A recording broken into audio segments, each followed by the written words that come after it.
Moltes felicitats a la gent de Filmets, 40 anys són molts anys i la veritat és que és un referent de Badalona i em sento molt orgullós de ser badaloní i que hi hagi un festival de cinema com aquest.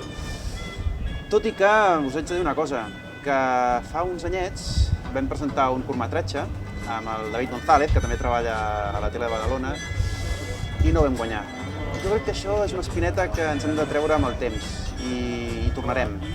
I tornarem, persistirem, el farem encara millor i aleshores no ens podreu dir que no i ens haureu de donar aquest premi que em faria molta il·lusió com a badaloní que sou guanyar un premi, alguna coseta. Busqueu alguna categoria de la que sigui, però en fi, 40 anys, que n'hi hagi molt més i pot ser amb un premi per la gent de Badalona que ens correm també el tema del cinema. És tot broma, en veritat, a mi. Petó.